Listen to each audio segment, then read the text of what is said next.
She got that juice. She got that squeeze. Cause I'm a salute, cause I got the juice. I got the juice. What's up, everybody? This is All the Juice, your entertainment news powerhouse, and I am Tashima Chanel. Here we like to discuss this week's trending headlines, entertaining highlights, and that celebrity tea we like to call the Lemonade Report. Of course, we ask the questions that we all want the answers to, and I top it off with my 2 cents.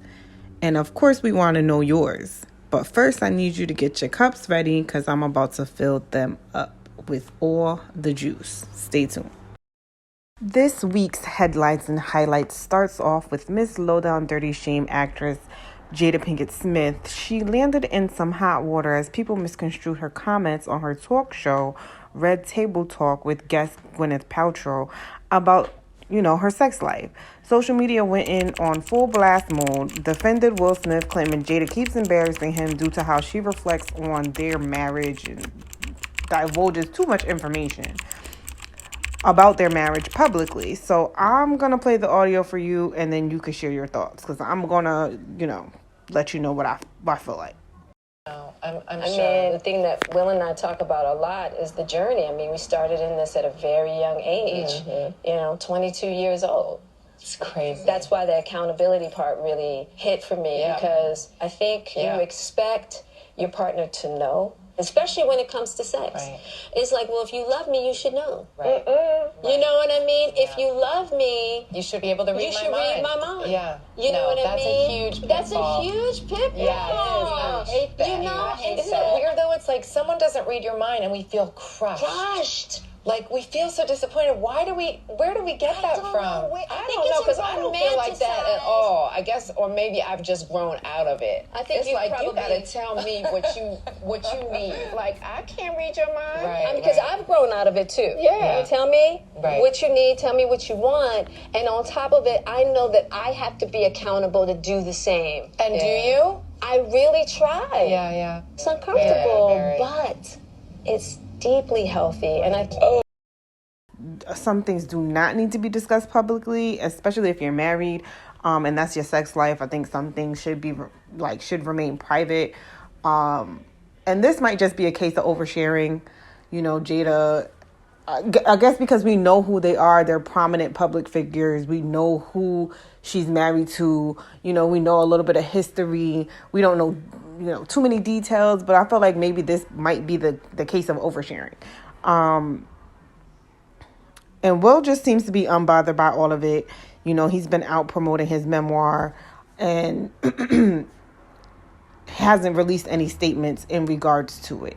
And from what she said, it doesn't necessarily sound like she's, throwing Will under the bus and like he doesn't satisfy that. That's not how it came across, but maybe that's how people heard it. I don't know.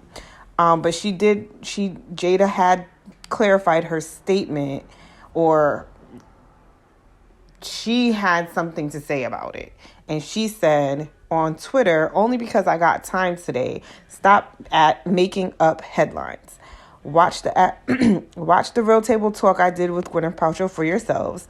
Will and I never had any issue in the bedroom. Thank you," with a heart exclamation point emoji. So she's just trying to clarify that her and Will are good, especially in that area. And again, Will did not have anything to say in regards to that. So, but the memes and stuff are funny. And, a little side note to this, somebody posted like, it will be funny, or Will need to start hanging out with Jada, or Will need to start hanging out with Future. And Future responded to that post like, "I'd rather hang out with Jada." And then he, posted like a sweatshirt that said, "I'd rather hang out with Jada." And he's selling it. So, some people were a little upset about that. But, I mean, it is what he said. So if he's trying to make a little coin off it, I guess that's his business. Everybody trying to get their money somehow, some way. And speaking of money, it seems like Ice Cube may have walked away from about $9 million because he decided he's going to exit the Sony comedy Oh Hell No after declining the COVID-19 vaccine.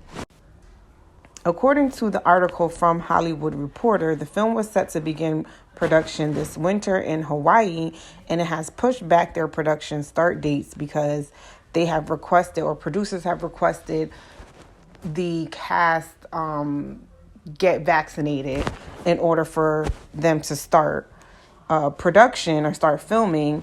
And one of the main characters, which is Ice Cube, is among those who have declined that request. Sony, the agency that represents Ice Cube, and his personal rep have all declined to comment on the matter. In a little bit of good news headlines today, Megan Thee Stallion announces she will graduate from Texas Southern University this December. The H-Town hottie, Grammy Award-winning rapper, will graduate with a bachelor's degree in health administration on December 11th, according to CNN. Megan wrote on her Twitter, "Don't be discouraged. You can chase your dreams and your education at the same time," with a clap emoji afterwards. So congrats to her.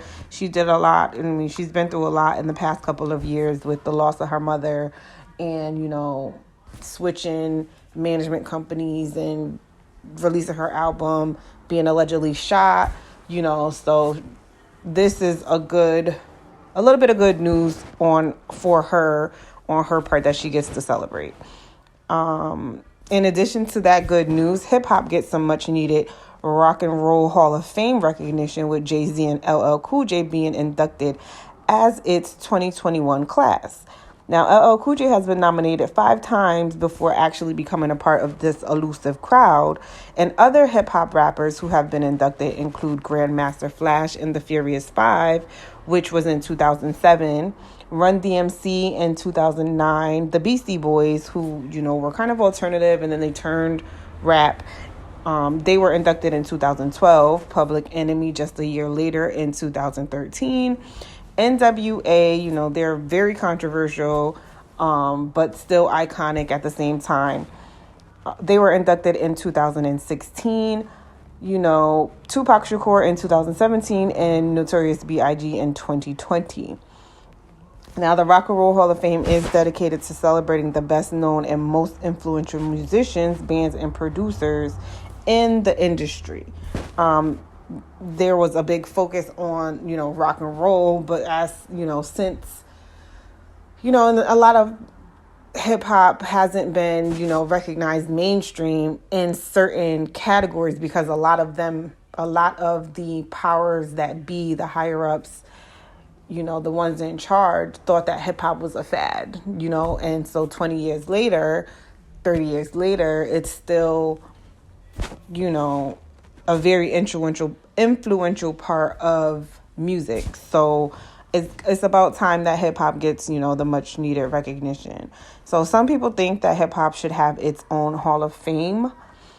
And I know there's like a museum, but it's not the same as the Rock and Roll Hall of Fame, where it's, people are getting nominated and there's inductees and things like that.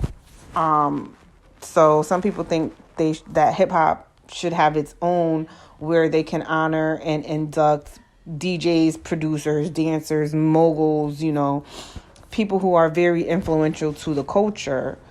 And it doesn't have to be, and it's separate from the Rock and Roll Hall of Fame, because obviously that was for rock and roll and not hip hop, even though they do, celebrate best known and influential people in the industry. And I don't care either way. I think it's great that this mainstream entity of the Rock and Roll Hall of Fame is including, hip hop culture, because it is still influential to this day. But I think they need to start, inducting some women rappers into it and, really focusing on the impact that women have had in music, especially in hip hop and in rapping. Like Queen Latifah comes to mind, MC Lyte, Nicki, you know what I'm saying? So I do think that would be important for them to start, looking at women and their contribution to the culture. The next headline that we're highlighting is Kanye West, who has been in the headlines after officially changing his name to Ye. He went on to Drink Champs with Noriega and basically talked about anything controversial. So the 44-year-old billionaire, fashion designer, former presidential candidate, and father of four went on Drink Champs to discuss some, again, controversial topics that included his ongoing support for number 45, Mr. Donald Trump himself. He said that he still wears his red hat, and you know what that symbolizes and means for him. So he also discussed the cancel culture and how people tried to cancel the baby for his homophobic remarks, and Marilyn Manson for his thing. You know, it's a little messy, so I'm not going to really get into that. And he also had a lot to say about the Me Too movement. And he basically said, you know, women are coming out with accusations from years ago, and they're kind of equating it to being pushed in the alley and getting assaulted. He was like, but it's different than if you're getting hugged, and you're uncomfortable with that. But again, you would have to watch it to see for yourself. But it's very controversial, the things that he was talking about and his standpoint on it. So, check out Drink Champs, and, feel free to leave your comments, because Ye said it was really about power and politics. And he who knows what his purpose of, because he's always saying something real crazy, but we let Ye be Ye, and we just report on it. So those are the headlines we're highlighting this week, and we are about to start the lemonade report. So hopefully you have your cups ready, because we got some more stuff to talk about.